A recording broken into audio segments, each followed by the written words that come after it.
Hello friends, मैं विशाली स्वागत करती हूँ आप सभी का आपके अपने प्लेटफॉर्म एग्जाम जंक्शन पे। और आज हम आ चुके हैं हिंदी पेडागोजी के टैग वर्ड्स के साथ।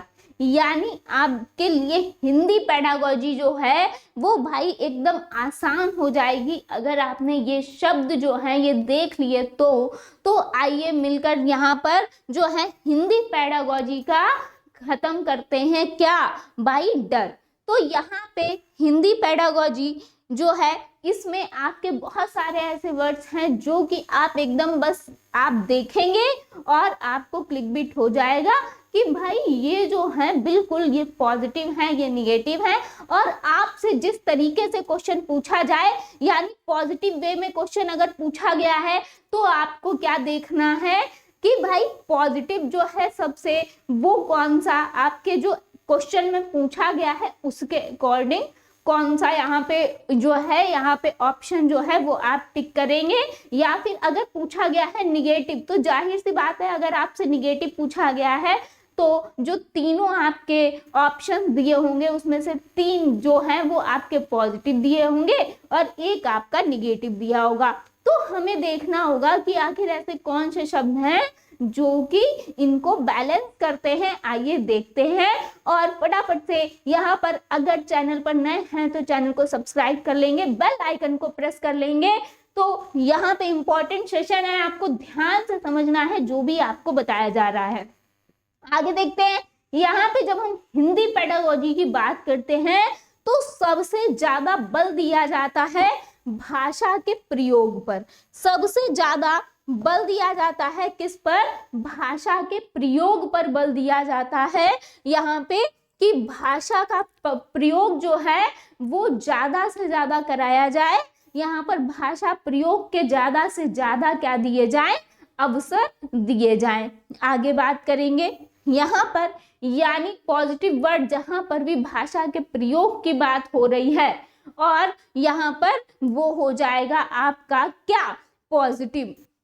साथ ही साथ जहां पर विविधता वैविध्य विभिन्नता इनकी बात हो रही है, यानी एक से अधिक भाषाओं का प्रयोग या फिर अलग अलग बोली भाषा। यहाँ पे क्योंकि हमारा जो भारत है वो ही विविधतावादी देश है और यहाँ पे अलग अलग भाषा अलग अलग बोली जो है वो बोली जाती हैं, आप सभी को पता है। यहाँ पे सबकी अपनी अपनी जो है संस्कृति है, अपनी अपनी मान्यताएं हैं। तो हमें यहाँ पे सभी का क्या करना है? सम्मान करना है और इसको क्या मानना है? एक संसाधन मानना है। इसको क्या मानना है? एक संसाधन मानना है। तो ये आपका जो है बिल्कुल पॉजिटिव वर्ड्स होते हैं। आपका एक शब्द और आता है कि भाई प्रिंट समृद्ध माहौल देना है, यानी आपकी पोयम्स हैं। यानी प्राथमिक स्कूल की अगर हम बात करेंगे तो पोयम्स वगैरह होती हैं, बच्चों को छोटा बड़ा सिखाना है।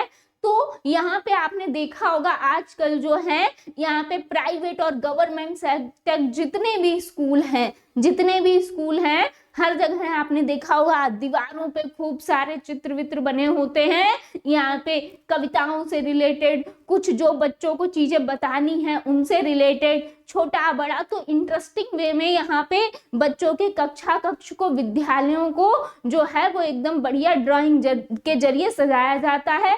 खूब चार्ट वार्ट लगे होते हैं।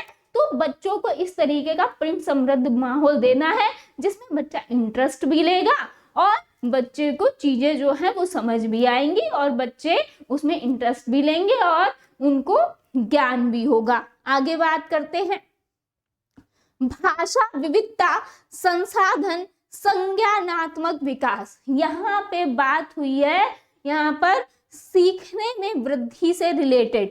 तो यहाँ पे अगर हम बात करेंगे भाषा में विविधता है तो भाषा में विविधता को किस रूप में? यहाँ पर एक संसाधन के रूप में लेंगे। यानी अभी मैंने जैसे कि आपको बताया कि अगर आपकी कक्ष में अलग अलग भाषा के बच्चे हैं, ये पेडागोजी में काफी बार क्वेश्चन पूछा गया है कि अलग अलग अगर भाषा के बच्चे हैं तो भाई उनको आपको एक संसाधन के रूप में लेना है। ये नहीं है कि अगर आप बच्चे को हिंदी भाषा में पढ़ा रहे हैं और कोई अलग भाषा का बच्चा आ जाता है आपकी क्लास में, भाई तमिल तेलुगु कन्नड़ वाला, तो उसको आपको उतना ही महत्व देना है जितना कि जो है आप बच्चों को, अदर बच्चों को दे रहे हैं जो कि हिंदी भाषी हैं। समझ आया? यानी आपको सभी को समान रूप से लेके चलना है, आपको उनकी भाषा को भी महत्व देना है, उनकी भाषा को भी स्वीकार करना है और यहाँ पे उनको सम्मान देना है। नेक्स्ट, तो यहाँ पे जो भी भाषा में विविधता है, एक चीज और समझ लीजिए क्योंकि ये क्वेश्चन भी बहुत बना है, तो जो यहाँ पे मातृभाषा है या फिर अगर हम कोई भाषा सीख रहे हैं तो वो हमेशा कोई दूसरी भाषा अगर सीखते हैं तो उसमें बाधा उत्पन्न नहीं करती है, हमेशा एक क्या संसाधन का भाई काम करती है। यहाँ पर एक बात आती है संज्ञानात्मक विकास, है ना। तो संज्ञानात्मक विकास की जहां पर हम बात करते हैं, संज्ञान का अर्थ होता है जानना, है ना। तो यहाँ पर हर चीज को जानने की उत्सुकता, जिज्ञासा, यानी संज्ञानात्मक विकास जो है वो बच्चे में उत्पन्न हो, इस तरीके का अगर आप शिक्षण करा रहे हैं तो भाई ये तो ओवरऑल सीटेट के लिए भी हो जाएगा। तो संज्ञानात्मक विकास आपका महत्वपूर्ण है, बिल्कुल पॉजिटिव है। और यहाँ पर बात कही गई है कि सीखने में वृद्धि की जहां पर बात हो, किसमें? स्मरण, याद करने, कंठस्थ करने की नहीं, सीखने में वृद्धि हो तो वो आपका इंपॉर्टेंट होगा, जाहिर सी बात है। आकलन, यहाँ पर जब भी हम आकलन की बात करेंगे तो सबसे बेस्ट होता है बच्चों के आकलन के लिए उनका पोर्टफोलियो, यानी पोर्टफोलियो में बच्चे के ओवरऑल जितना भी लेखा जोखा होता है, यहाँ पे जब से बच्चा विद्यालय में प्रवेश किया है और अंत तक का जितना भी लेखा जोखा है वो भाई किस में रखा जाता है? पोर्टफोलियो में रखा जाता है। यानी बच्चे की एक एक एक्टिविटी, चाहे वो पढ़ने में हो, लिखने में हो, या फिर बच्चे के अंदर जो भी उसकी विशेषताएं हैं, या फिर बच्चा किसी प्रतियोगिता में हिस्सा लेता है, गेम्स में हिस्सा लेता है, तो उसकी ओवरऑल एक्टिविटी का लेखा जोखा यहाँ पर पोर्टफोलियो के अंतर्गत रखा जाता है। अब यहाँ पे अगर हम हिंदी की बात करते हैं तो हमेशा जब भी हम पढ़ने पर बल देते हैं तो पढ़ने को यहाँ पर ऐसा नहीं है कि आपने बुक पकड़ी और सिर्फ पढ़ते रह गए, है ना। यहाँ पर पढ़ने से मतलब क्या है?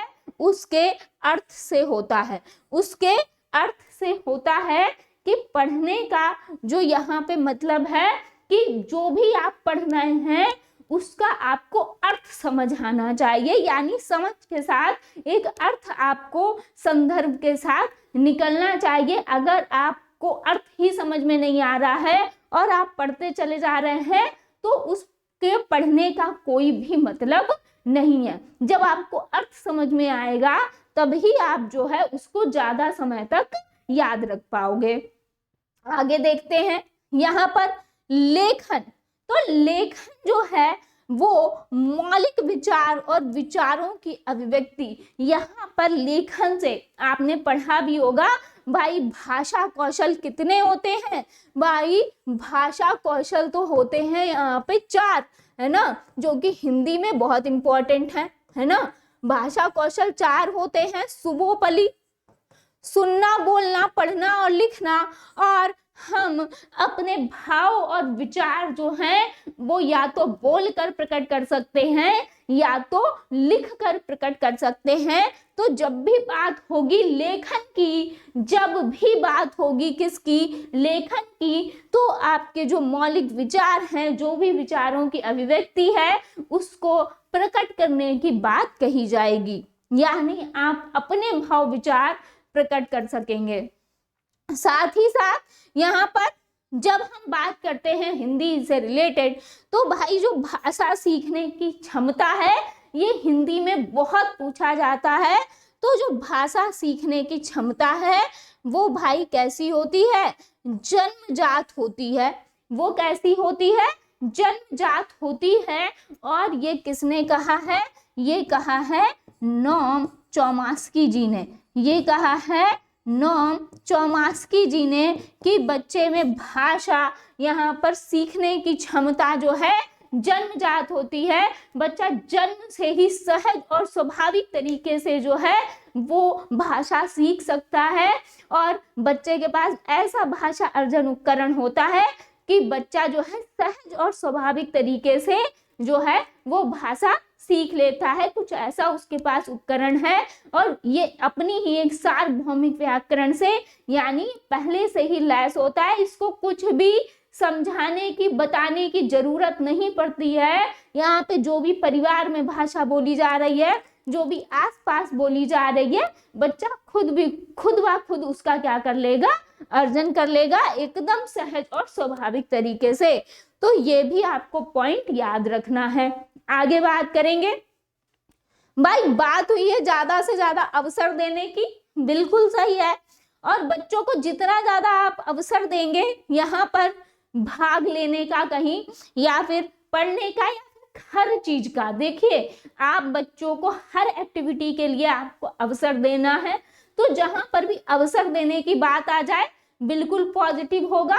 लेकिन एक चीज आपको इसमें ध्यान रखनी है, सपोज दैट आपसे क्वेश्चन कुछ पूछा गया है तो यहाँ पे हो सकता है कि आपके एक से ज्यादा ऑप्शन ऐसे हो जिसमें अवसर दिया जा रहा हो, है ना, एक से ज्यादा ऑप्शन ऐसे हो जिसमें अवसर दिया जा रहा हो। तो यहाँ पे आपको देखना ये होगा कि भाई आपसे क्वेश्चन में भैया कौन सा अवसर मांग रहा है ना। यानी हो सकता है क्वेश्चन में कुछ और पूछा हो और यहाँ पे अवसर कुछ और दिया जा रहा हो। तो भाई जिस हिसाब से क्वेश्चन होगा उस हिसाब से आपको अवसर की बात करनी है। हाँ, अगर ऐसा है कि ओवरऑल अदर जो है वो निगेटिव में दिए गए हैं तब तो भाई अवसर देना बिल्कुल सही हो जाएगा।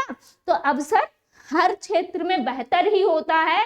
अब क्वेश्चन क्या मांग रहा है इस पे भी चीजें डिपेंड करती हैं, तो ध्यान से, क्योंकि आजकल आयोग भी जो है वो आपके साथ खेलने लगा है, तो इसको ध्यान रखना है। आगे देखेंगे, भाषा अर्जन जो है वो सहज और स्वाभाविक होती है। अभी अभी हमने आपको बताया। तो जब भी बात आ जाएगी भाषा अर्जन की तो वो होती है सहज और स्वाभाविक, और ये होती है, ये हम विद्यालय से पहले सीखते हैं। यानी विद्यालय से पहले अपने परिवार, अपने आसपास से हम जो है वो सहज और स्वाभाविक तरीके से जो भाषा अर्जन करते हैं वो ही होता है हमारा भाषा का अर्जन। अब बात करेंगे अधिगम की। तो भाषा अधिगम जो होता है वो कैसा होता है, प्रयासपूर्ण होता है। वो कैसा होता है भाई, प्रयासपूर्ण होता है। और ये कैसा होता है, विद्यालय जाने के बाद होता है। ये कैसे होगा, विद्यालय जाने के बाद। यानी जो बच्चा विद्यालय में जाकर प्रयासपूर्ण तरीके से जो सीखता है वो होता है क्या, अधिगम। तो जहां पर भी बात होगी कि अगर कहीं पे बात हुई है कि बच्चा विद्यालय में जाकर और उसने ये भाषा सीखी, तो विद्यालय में जाकर सीखी है तो उसने प्रयासपूर्ण तरीके से सीखी है। और यहाँ पे ये आपका विद्यालय जाने के बाद ये क्या होता है, कहलाता क्या है, अधिगम। आगे देखेंगे, यहाँ पे बच्चों को आप ज्यादा से ज्यादा प्रोत्साहित करने की बात करेंगे। यानी हर क्षेत्र में आपको बच्चों को प्रोत्साहित करना है। बच्चे ने कोई एक्टिविटी की तो आपको ज्यादा से ज्यादा, या बच्चा एक्टिविटी में भाग नहीं ले रहा है तो उसको ज्यादा से ज्यादा मोटिवेट करना है कि बच्चा यहाँ पर चीजों में पार्टिसिपेट करे, है ना। तो आपका प्रोत्साहित करना बिल्कुल सही है। मातृभाषा को स्वीकारने की बात कही गई है, तो आपको जो भी शिक्षण देना है वो उनकी मातृभाषा में ही देना है। क्योंकि जब मातृभाषा का आप प्रयोग करते हैं तो बच्चा ज्यादा सरलता से और बेहतर ढंग से जो है वो चीजें समझ लेता है, सीख लेता है, और उसको जो है यहाँ पर कठिनाई महसूस नहीं होती है। क्लियर। आगे बात करेंगे बाल साहित्य की। तो हिंदी में आपके काफी सारे ऐसे क्वेश्चंस आए हैं जिसमें आप सबसे ज्यादा महत्वपूर्ण किसको मानेंगे, ये काफी बार पूछा जाता है। तो यहाँ पे जो बाल साहित्य है इसको सबसे बेस्ट माना गया है यहाँ पर बच्चों के लिए। यहाँ पर बाल साहित्य को सबसे ज्यादा इम्पोर्टेंस दी गई है। आगे व्यापक कथन जैसे कि समाज। अब व्यापक कथन जो है वो भी आपको यहाँ पर पॉजिटिव सेंस में लेना चाहिए, जैसे कि क्या है, समाज से रिलेटेड अगर हम बात करते हैं तो बिल्कुल ये आपका क्या आएगा, पॉजिटिव सेंस में आएगा। अब आता है यहाँ पर कुछ निगेटिव वर्ड्स, कुछ निगेटिव वर्ड्स हिंदी के जिन्हें हम देख लेते हैं, एक नजर डाल लेते हैं। यहाँ पर जहां पर भी बात आए भाई सुंदर लिखावट की, है ना, जहां पर भी बात आएगी सुंदर लिखावट की तो भाई वो क्या होगा, आपका यहाँ पर निगेटिव होगा, क्योंकि हमें जोर सुंदर लिखावट पे नहीं देना है बिल्कुल, तो ये आपका निगेटिव हो जाएगा। साथ ही साथ यहाँ पर अगर प्रयोग की गई है काव्यात्मक भाषा का प्रयोग ज्यादा से ज्यादा करेंगे तो ये भी निगेटिव माना जाएगा। जहां पर भी बात होगी याद करने की, कंठस्थ करना, रटना, यहाँ पे कंठस्थ करना, रटना, यहाँ पर स्मरण करना, ये सब आपके क्या माने जाएंगे, निगेटिव माने जाएंगे। यानी ये आपको जहां भी दिख जाए भाई वो निगेटिव होगा, पूरे सीटेट के लिए है ये तो पूरे सीटेट के लिए है। यहाँ पे एनसीएफ 2005 में आपने पढ़ा भी होगा, साफ साफ कहा है कि हमें रटंत प्रणाली को जो है वो हटाना है और यहाँ पर ऐसे आपको जो है वो शिक्षण देना है कि बच्चे चीजें समझें और अर्थ के साथ चीजों को ग्रहण करें, संदर्भ के साथ यहाँ पर भाषा का प्रयोग कर सकें और अच्छे से चीजों को समझ सकें। यानी कम समय में अच्छा शिक्षण की बात की गई है, ना कि रटाने की, याद करने की बात कही गई। साथ ही साथ यहाँ पे एक जो शब्द है वो काफी प्रयोग होता है, वैज्ञानिक शब्दावली। तो वैज्ञानिक शब्दावली की जहां पर बात होगी वो भी होगा निगेटिव। साथ ही साथ पाठ्य पुस्तकीय जहां पर ज्ञान पर बल दिया जा रहा है वो भी होगा बिल्कुल यहाँ पर निगेटिव, क्योंकि पाठ्य पुस्तकीय ज्ञान पर हमें बल नहीं देना है कि सिर्फ और सिर्फ हम पाठ्य पुस्तक के सिलेबस कंप्लीट कराने पे लगे हैं, ऐसा आपको नहीं करना है ना। नेक्स्ट देखेंगे यहाँ पर बाधा व्यवधान की जहां पर भी बात हो, जहां पर बाधा व्यवधान की बात हो वो भी आपका क्या होता है भाई, निगेटिव होता है, वो भी आपका क्या होगा, निगेटिव होगा, क्योंकि जहां पर भी बात होगी बाधा और व्यवधान की वो आपके लिए यहाँ पे घातक सिद्ध हो जाएगा। क्योंकि अगर हम भाषा प्रयोग की बात करते हैं, अगर हम आपने किसी भी जो भी भाषा प्रयोग कर रहे हैं, अब अलग अलग भाषा के बच्चे हैं तो उनको बाधा के रूप में नहीं, हमें किस रूप में लेना है, एक संसाधन के रूप में लेना है।